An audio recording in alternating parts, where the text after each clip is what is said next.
গাধাকে সৃষ্টি করার পর তাকে বলা হলো সকাল থেকে সন্ধ্যা পর্যন্ত তাকে ক্লান্তিহীন পরিশ্রম করতে হবে,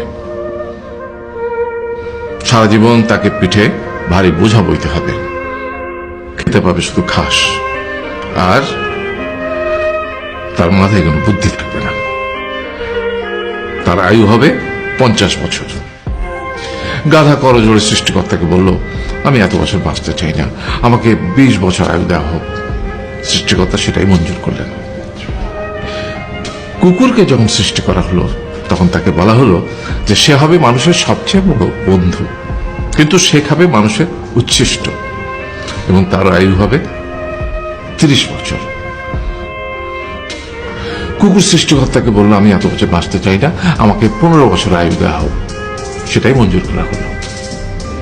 এরপর বানরকে বলা হলো, তুমি শুধু গাছের এ ডাল থেকে ও ডালে ঝুল খাবে এবং নানান রকম ফন্দি ফিকির করে মানুষকে আনন্দ দেবে, তোমার আয়ু হবে 20 বছর। বানর বলল, আমি 20 বছর বাঁচতে চাই না, আমাকে 10 বছর দেওয়া হোক। সেটাই মঞ্জুর করা হলো। এবার এলো পুরুষ মানুষের পালা। তাকে বলা হলো যে তুমি হলে প্রাণীগুলোর মধ্যে সবচেয়ে বিচক্ষণ এবং বুদ্ধিমান, সেই জন্য তোমাকে প্রাণীদের শিরোমণি করা হলো এবং তোমার আয়ু হবে 20 বছর।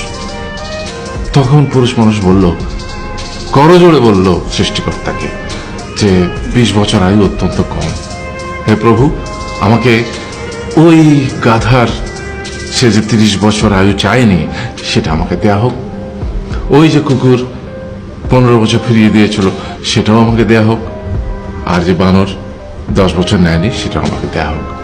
20 বছর অত্যন্ত কম, আমি দীর্ঘদিন বাঁচতে চাই। সৃষ্টিকর্তা সেটাও মঞ্জুর করলেন। তারপর কি হলো? সেই থেকে ছেলেরা পুরুষ মানুষ হিসেবে বাঁচে 20 বছর, তারপরের 30 বছর সংসারের বোঝা পিঠে করে বয়ে বেড়ায়, সেটা কার মতো? গাধার মতো। তারপরের 15 বছর সে তার ছেলে মেয়েরা যা দেয় সেই রকম ঠিক কুকুরের মতো উচ্ছিষ্ট খেয়ে বাঁচে। আর তারপরে বৃদ্ধ বয়সে ঠিক বানরের মতো, যেমন গাছের এডাল থেকে ওডাল ঝুল খায় বানর, তেমনি এই ছেলের বাড়ি থেকে ওই ছেলের বাড়ি, আর নানান রকম ফন্দি ফিকির করে তার নাতি নাতনিদের আনন্দ দেওয়ার চেষ্টা করে।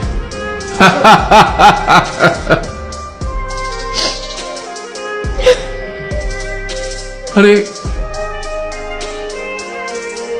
এই থাম, কাঁদছিস কেন? তোমাদের কত দুঃখ বাবা, এত কষ্ট।